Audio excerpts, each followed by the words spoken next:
Welcome to news talk with VD Sameer. आज बात करते हैं महाराष्ट्र की कैपिटल मुंबई की। और बसपा बहुजन समाज पार्टी के लिए एक बहुत बड़ी ज़मीन जो है, उपजाऊ ज़मीन, वो महाराष्ट्र में हमको बनती हुई दिखाई दे रही है। विस्तार में चर्चा करेंगे कि किस तरह से महाराष्ट्र और मुंबई, जो मुंबई कर है जिसमें यूपी बिहार से बहुत से जो कामगार हैं वो काम की तलाश में मुंबई में आते हैं, उनकी जो तकलीफ़ें हैं वो केवल और केवल आज ऐसा लग रहा है कि बसपा बहन मायावती ही दूर कर सकते हैं। महाराष्ट्र का देश में एक बहुत बड़ा मकाम है। मुंबई को बोला जाता है देश की कमर्शियल कैपिटल, जहाँ पे बॉलीवुड और बड़े बड़े जो इंडस्ट्रीज हाउसेस हैं उनके हेड ऑफिस मुंबई में, बहुत से मल्टीनेशनल कंपनीज के ऑफिस भी मुंबई में हैं। और वही माया नगरी मुंबई आज देख रही है कहीं ना कहीं बहन मायावती की तरफ। बिंदुवार मैं चर्चा करूंगा आपके साथ कि महाराष्ट्र और स्पेशली मुंबई ये देख रहे हैं बसपा बहन मायावती की तरफ। तो महाराष्ट्र के अंदर 288 सीट्स हैं विधानसभा की। एनडीए की सरकार है महाराष्ट्र के अंदर और भारतीय जनता पार्टी के चीफ मिनिस्टर देवेंद्र फडणवीस विराजमान है वहां सीएम की कुर्सी पे। लेकिन महाराष्ट्र के अंदर जो उठापटक चल रही है, उस उठापटक को लेके कहीं ना कहीं एनडीए में जो अलग अलग अलायंस पार्टीज हैं, वो कंफर्टेबल नहीं है। एनसीपी से शुरुआत करते हैं तो अजीत पवार साहब ने पासा अपना पलटा था। अजीत पवार शरद पवार साहब को छोड़ के एक उन्होंने एनसीपी का बहुत बड़ा धड़ा बनाया और अभी एनडीए में शामिल हैं। एक दुखद हादसे में अजीत पवार इस दुनिया से चले गए। अब उनकी जो वाइफ हैं सुनित्रा पवार, वो एनसीपी का जो धड़ा है अजीत पवार उसको संभाल रही हैं और डिप्टी चीफ मिनिस्टर हैं महाराष्ट्र में। दूसरी तरफ जो शिवसेना थी, एकनाथ शिंदे साहब ने बहुत बड़ा डेंट लगाया शिवसेना को, और उद्धव ठाकरे की जो शिवसेना है उसमें भी दो फाड़ हुआ। और एकनाथ शिंदे भी आज एनडीए का हिस्सा हैं, लेकिन एकनाथ शिंदे और जो सुनित्रा पवार हैं उनको ये डर सताया जा रहा है कि जो भारतीय जनता पार्टी अपने अलायंस पार्टीज को कहीं ना कहीं कमज़ोर करने का काम करती है। जिस तरह से बिहार के अंदर आप देखिए कि जनता दल यूनाइटेड नीतीश कुमार को जिस तरह से वीक किया। पंजाब के अंदर श्रोमणी अकाली दल की पोजीशन आप देख सकते हैं, हाशिए पे है। उसी तरह से एकनाथ शिंदे साहब और सुनित्रा जो पवार हैं उनको ये खतरा है कि भारतीय जनता पार्टी जो है वो कहीं उनकी ज़मीन जो है वो ख़त्म ना कर दे। इसी को लेकर सुनित्रा पवार ने पॉलिटिकल स्ट्रेटजिस्ट जो हैं प्रशांत किशोर पीके से मुलाकात भी की थी कि किस तरह से अपनी पार्टी को आगे मजबूत किया जाए। तो सबसे पहले जो एनसीपी है, एनसीपी का जो गढ़ है उसमें कहीं ना कहीं खालीपन आया है अजीत पवार दादा के जाने के बाद। और इन कॉन्स्टिट्यूएंसीज में बसपा के लिए बहुत बड़ा मौका बन रहा है महाराष्ट्र के अंदर। ये सेगमेंट जो है जिसमें एनसीपी का बहुत ज़्यादा स्ट्रांग होल्ड है, वो एनसीपी का जो स्ट्रांग होल्ड है वो कांग्रेस और भारतीय जनता पार्टी या शिवसेना जैसे पॉलिटिकल पार्टीज में जाने वाला नहीं है, क्योंकि उनकी जो विचारधारा है वो कहीं ना कहीं इनसे मैच नहीं खाती है। ये जो रीजन मैं आपको बताऊंगा, इस रीजन की मानसिकता ओबीसी और जो एससी समाज है उसकी सोच पे कहीं ना कहीं मोहर लगाती है। यानी बाबा साहब अम्बेडकर की जो फिलॉसफी है जिसपे बसपा की स्थापना मान्यवर कांशीराम जी ने की और अब आगे बढ़ाने का काम बहन मायावती आकाशनंद कर रहे हैं, ये रीजन सीधा का सीधा सपोर्ट कर सकता है बसपा को, क्योंकि इसमें खालीपन है। एंड दे आर लुकिंग, वो देख रहे हैं इस वक्त बसपा की तरफ। तो इसमें वेस्टर्न महाराष्ट्र, उसमें पूना, सितारा, अहमदनगर, सोलापुर, बाराबंकी और नासिक, इस सेगमेंट में लगभग 40 से 50 विधानसभा की सीटें हैं जहां पे बसपा को सीधा सीधा फायदा हो सकता है। यानी बहन मायावती जी को विदाउट एनी डिले महाराष्ट्र के अंदर अपनी जो इकाई है, यानी नगर से लेके, नगर पालिका से लेके और स्टेट लेवल तक, उसके अंदर पदाधिकारियों की नियुक्तियां करने की जरूरत है। तो बसपा के लिए बहुत ज़्यादा बड़ा मौका बन रहा है महाराष्ट्र के अंदर। दूसरा बिंदु लेते हैं, महाराष्ट्र की जो कैपिटल है मुंबई, जहां पे बॉलीवुड की फिल्मी नगरी है। यहां पे जो राज ठाकरे साहब हैं, मनसा के प्रमुख, वो बार बार मौके पे जो यूपी बिहार से स्पेशली काम करा रहे हैं उनके ऊपर अटैक करते हैं।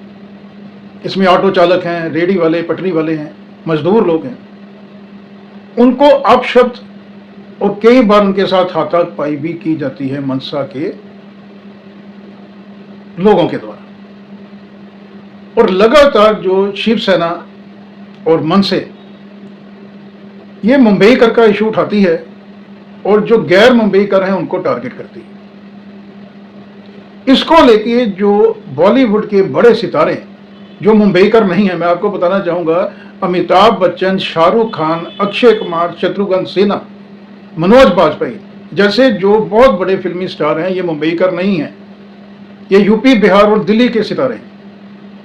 इसी तरह से आप देखिए अनुष्का शर्मा, प्रियंका चोपड़ा, सोनाक्षी सिन्हा, जया बच्चन, ये मुंबईकर नहीं है, ये भी यूपी बिहार से बिलोंग करते हैं, लेकिन अभी ये फिल्म इंडस्ट्री में टॉप के सितारे हैं, लेकिन ये महाराष्ट्र से नहीं आते। तो कहीं ना कहीं जब मनसा, राज ठाकरे टारगेट करते हैं यूपी बिहार के लोगों के ऊपर, तो इन फिल्मी सितारों के ऊपर जो आप समझ सकते हैं एक मानसिक दुख विचारधारा को लेके जो मनसा की है, वो इनको भी कहीं ना कहीं डिस्टर्ब करता है। क्योंकि यूपी बिहार से अगर कामगार के ऊपर हमला किया जाता है मनसा के गुंडों, कथित गुंडों द्वारा, तो उसकी पीड़ा संभावित है, बट नेचुरल है। जो फिल्मी सितारे यूपी बिहार से उठ के आए और आज देश में राज कर रहे हैं, बॉलीवुड में राज कर रहे हैं, उनको डेफिनेटली पीड़ा होगी। और ये बहुत बड़ा वर्क है, इसमें actors, actress, sports staff, singers, music directors, तमाम लोग, लाइटमैन, हर तरह के लोग आपको यूपी बिहार के मिलेंगे बॉलीवुड के अंदर। और कहीं ना कहीं बॉलीवुड जो है उसका दर्द, उसमें मरहम ना लगा रही है भारतीय जनता पार्टी और ना कांग्रेस। स्पेशली बीजेपी बहुत बड़ी बड़ी बातें करती है अलॉन्ग विद कांग्रेस, लेकिन इन दोनों बड़ी पॉलिटिकल पार्टीज ने कभी भी मनसा के ऊपर अटैक नहीं किया है। मनसा को कभी इन्होंने नहीं बोला है कि आप यूपी बिहार के जो कामगार हैं मुंबई पे, उन पे आप अब शब्द ना बोलें और ना ही उनके ऊपर कोई हमला होना चाहिए। तो आज बॉलीवुड भी कहीं ना कहीं देख रहा है बहन मायावती की तरफ, क्योंकि जिस तरह से बसपा की बहन मायावती जी की नो नॉनसेंस अप्रोच है, सर्व समाज की रचना को लेकर जिस तरह अभी बहन जी आगे बढ़ रही हैं, एंड अबव ऑल अंडरलाइन कीजिए कि जिस तरह से उत्तर प्रदेश, बिहार, वेस्ट बंगाल, असम, उड़ीसा, दिल्ली, यूपी, राजस्थान, मध्य प्रदेश, महाराष्ट्र के जो निकाय चुनाव हुए थे, अच्छी परफॉर्मेंस रही थी बसपा की। जिस तरह से बसपा का जन आधार लगातार बढ़ रहा है और जेन जी जनरेशन नेक्स्ट में जिस तरह से पॉपुलर हो रहे हैं लगातार आकाश आनंद, वो बहुत ज्यादा एक उत्सुकता पैदा कर रहा है महाराष्ट्र के लोगों के बीच टुवर्ड्स बसपा। क्योंकि जो जेन जेड है, जनरेशन नेक्स्ट है, वो इन्फ्लुएंस होती है बॉलीवुड से। बॉलीवुड का डायरेक्ट कनेक्शन है जेन जेड के साथ, और जेन जेड आगे इन्फ्लुएंस होती है और आगे इन्फ्लुएंस करती है वोटर्स को। और जेन जेड में जिस तरह से पकड़ अभी बन रही है आकाश आनंद की, तो बहुत बड़ा मौका महाराष्ट्र में बन रहा है, स्पेशली मुंबई के अंदर। मुंबई इसलिए इंपॉर्टेंस रखता है बसपा के लिए तमाम पॉलिटिकल पार्टी के अंदर। आप देखिए मुंबई म्युनिसिपल कॉरपोरेशन, नगर पालिका जो है, उसका बजट कई जो छोटे राज्य हैं उसके बजट से ज्यादा बजट है मुंबई नगर पालिका का। और तमाम मैंने आपको बताया बड़ी हस्तियां मुंबई के अंदर रहती हैं। तो मुंबई के अंदर जिस तरह से डिस्टर्बेंस क्रिएट की जाती है स्पेशली मनसा के द्वारा, उसको काउंटर करने के लिए अभी कहीं ना कहीं जो मुंबई के अंदर नॉन हिंदू जो वोटर हैं वो देख रहा है बसपा की तरफ। और बसपा को यहाँ पे लगभग जो मुंबई सब अब एरिया है 15 से 20 सीटों का सीधा सीधा जो है वो बसपा के खेमे में आ सकती है। तो ये दूसरा इशू है। पहला इशू मैंने आपको बताया कि एनडीए के अंदर ही जो दूसरे पॉलिटिकल दल हैं वो उतना कंफर्टेबल नहीं है। और दूसरा मैंने आपको ये बताया कि बॉलीवुड। अब तीसरा है कांग्रेस के अंदर, महाराष्ट्र के अंदर कांग्रेस भी लगातार वीक हो रही है। कांग्रेस की जो कॉन्स्टिट्यूएंसीज हैं वहां 15 से 20 कॉन्स्टिट्यूएंसीज ऐसी हैं जहां पे सीधा सीधा बसपा को फायदा हो जाएगा, जो एससी डोमिनेटेड एरियाज हैं। तो नंदेड़, नागपुर, वर्धा, चंद्रपुर, अमरावती स्ट्रांग होल्ड कांग्रेस के हैं, लेकिन इस वक्त यहाँ के लोग भी बसपा की ओर देख रहे हैं। जिस तरह से बसपा का जनाधार बढ़ रहा है और जिस तरह से बसपा ने मुंबई नगर पालिका निकाय चुनाव में अच्छा परफॉर्मेंस करा। इसके बाद एक बहुत बड़ा इंपॉर्टेंट पॉइंट आता है ओवैसी का। ओवैसी जो है वो लगातार ये कोशिश कर रहे हैं कि उत्तर प्रदेश और तमाम दूसरे राज्यों में पैन इंडिया लेवल पे या AIMIM का अलायंस हो बसपा के साथ। महाराष्ट्र के अंदर लगभग 35 से 40 इस तरह की सीटें हैं मुस्लिम डोमिनेटेड, जहां पे अगर बसपा और AIMIM का अगर अलायंस होता है तो डेफिनेटली भूमिका जो है वो बड़े भाई की तो बसपा की रहेगी। बसपा को बहुत ज़्यादा फायदा होगा और ओवैसी को भी बहुत ज़्यादा फायदा होगा महाराष्ट्र में। तो एक इस अलायंस की भी चर्चा है। इसमें मैं आपको बताना चाहूँगा कि अगर ये अलायंस होता है तो मराठवाड़ा रीजन में मुंबई, अकोला, नासिक, मालेगांव, नंदेड़, भिवंडी, ठाणे, परभनी, संभाजी नगर जो पहले औरंगाबाद था, इस रीजन में 35 से 40 सीटों का सीधा सीधा फायदा हो सकता है बसपा। यानी बसपा का जो टॉप ब्रास है, बसपा का जो थिंक टैंक है, वो जिस तरह से अभी कोशिश कर रहा है, जोर लगा रहा है उत्तर प्रदेश, पंजाब में, उस तरह से अगर वो जोर लगाता है महाराष्ट्र के अंदर तो बसपा के लिए बहुत ज्यादा बड़ा मौका बन रहा है महाराष्ट्र में। अब इस चीज को कोई भी बड़ा चैनल नहीं बताएगा, लेकिन मैंने एक संकल्प उठाया हुआ है कि जिस तरह से बहन मायावती जी ने अपना जीवन जो है वो निछावर कर दिया बसपा के लिए, यानी सर्व समाज की रचना के लिए, दबे कुचलों को आगे एम्पावरमेंट देने के लिए, वुमेन एम्पावरमेंट के लिए, तो मैं भी अपने चैनल के माध्यम से आपको लगातार ये बताता हूं कि किन किन स्टेट्स के अंदर जो बसपा है वो स्ट्रांग है और उसकी सरकार भी बन सकती है। तो मैं आपसे भी बसपा के चाहने वालों से ये अपील करूंगा, जो लोग बाबा साहब अम्बेडकर के संविधान में यकीन रखते हैं उनसे भी अपील करूंगा कि मेरे इस वीडियो को आगे मैक्सिमम शेयर जरूर किया जाए, ताकि बसपा की विचारधारा और खबरें जन जन घर तक पहुंच सके। अगला की पॉइंट जो सबसे ज्यादा इंपॉर्टेंट की पॉइंट है, वो भारतीय जनता पार्टी में भी एक सेगमेंट ऐसा है जो बसपा को सपोर्ट कर सकता है, क्योंकि भारतीय जनता पार्टी की जो इंटरनल न्यूज हैं वो कभी भी पर्दे पे नहीं आती, यानी बिहाइंड द कर्टन्स रह जाती। दो परिवार महाराष्ट्र में भारतीय जनता पार्टी के बहुत फेमस हुए हैं, एक प्रमोद महाजन और दूसरे गोपीनाथ मुंडे। मुंडे साहब आते थे ओबीसी से। अनफॉर्चुनेटली एक रोड एक्सीडेंट में दिल्ली में निधन हो गया था गोपीनाथ मुंडे साहब का, और प्रमोद महाजन का मर्डर कर दिया था उनके ही भाई ने।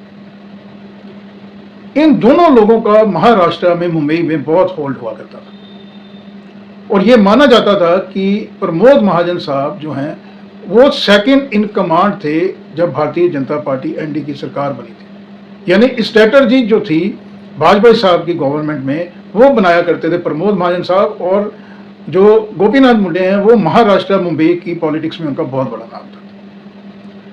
अब ये दोनों लोग नहीं हैं, तो गोपीनाथ साहब मुंडे की जो सुपुत्री हैं पंकजा मुंडे, ओबीसी समाज से जैसे मैंने कहा आपको आते हैं, ये मिनिस्टर जरूर हैं महाराष्ट्र में बीजेपी के कोटे से, लेकिन इनको जो पोर्टफोलियो है, यानी इनको साइडलाइन किया हुआ है, कोई इंपॉर्टेंट पोर्टफोलियो उनको नहीं दिया गया है। और ये माना जाता था कि देवेंद्र फडणवीस जो अभी चीफ मिनिस्टर हैं, उनसे ज्यादा पॉपुलैरिटी, उनसे ज्यादा अग्रेसिव अप्रोच है पंकजा मुंडे की। लेकिन भारतीय जनता पार्टी ने पंकजा मुंडे को उस तरह से आगे नहीं बढ़ाया जिस तरह का कद हुआ करता था उनके पिताजी गोपीनाथ मुंडे साहब का। तो कहीं ना कहीं जो ओबीसी समाज है वो अंदर से भारतीय जनता पार्टी के साथ खुश नहीं है, जिस तरह से मुंडे परिवार जो सबसे बड़ा परिवार, राजनीतिक परिवार माना जाता है, ओबीसी को रिप्रेजेंट करता है, वो कहीं ना कहीं एनॉयड चल रहे हैं। दूसरा, प्रमोद महाजन साहब की जो सुपुत्री है पूनम महाजन, पहले वो विधानसभा में थी, एमएलए थी, लेकिन उनको पिछली बार लास्ट जो चुनाव है वो टिकट नहीं दिया गया भारतीय जनता पार्टी के द्वारा। तो महाजन परिवार और गोपीनाथ मुंडे का जो परिवार है और इनके आसपास के जो लोग हैं जो बहुत इन्फ्लुएंस रखते हैं, वो लगातार नाराज चल रहे हैं भारतीय जनता पार्टी से। तो ये जो तमाम चीजें हैं ये रास्ता खोल रही हैं भारतीय जनता पार्टी के लिए पंजाब में।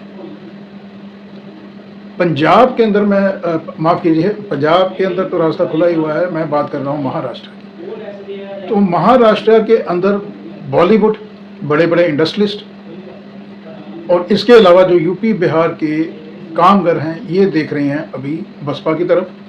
और अलग-अलग पॉलिटिकल पार्टीज़ जो हैं, जो एक वैक्यूम, एक खालीपन तैयार बना हुआ है महाराष्ट्र में, वो एक बहुत बड़ा सिग्नल है कि महाराष्ट्र के अंदर बसपा के लिए बहुत बड़ा एक स्कोप बन रहा है। तो जिस तरह से अलग-अलग पॉलिटिकल पार्टीज़ के अंदर कहीं न कहीं खींचतान है, एनडीए अलायंस के अंदर कहीं न कहीं खींचतान है, और एनडीए के अलावा मैं आपको बताना चाहूँगा जो इंडिया गठबंधन है उसके अंदर भी सारी जो पॉलिटिकल दल हैं वो आपस में कंफर्टेबल नहीं हैं, क्योंकि शिवसेना इंडिया अलायंस का हिस्सा है और कांग्रेस भी है, और कांग्रेस और शिवसेना की आइडियोलॉजी में ज़मीन आसमान का अंतर है। Everybody knows it. तो ये जो सारी की सारी चीज़ें हैं, जो डिफरेंसेस हैं between inside and outside with in the parties, ये बहुत बड़ा एक एज दे रहे हैं बसपा को। एक इनविटेशन मिल रहा है महाराष्ट्र से, और मैं समझता हूँ कि बसपा के थिंक टैंक को without any further delay concentrate करना चाहिए महाराष्ट्र के अंदर, क्योंकि महाराष्ट्र और मुंबई के अंदर, जैसे मैंने बताया, मुंबई कमर्शियल कैपिटल। तो किसी भी पॉलिटिकल पार्टी को आगे बढ़ने के लिए मैन पावर के साथ मनी पावर की भी ज़रूरत है। जिस तरह से बसपा किसी भी धंधा सेठ इंडस्ट्री से फंड नहीं लेती है, और अगर बसपा के कैंडिडेट मेंबर पार्लियामेंट या एमएलए बनते हैं महाराष्ट्र के अंदर, तो जो फाइनेंशियल क्रंच, थोड़ा पैसे की कमी रहती है बसपा में, वो भी दूर होती है। तो बसपा के लिए डेफिनेटली उत्तर प्रदेश, पंजाब के बाद महाराष्ट्र एक ऐसी स्टेट है जिसमें आने वाले समय में बसपा जो है वो आपको बहुत बड़ी एक स्ट्रॉन्ग पिच पे खड़ी हुई नज़र आएगी। तो आज के वीडियो में इतना ही, फिर किसी मुद्दे को लेकर आपके समक्ष हाजिर होगा। तब तक के लिए नमस्कार, थैंक यू, धन्यवाद।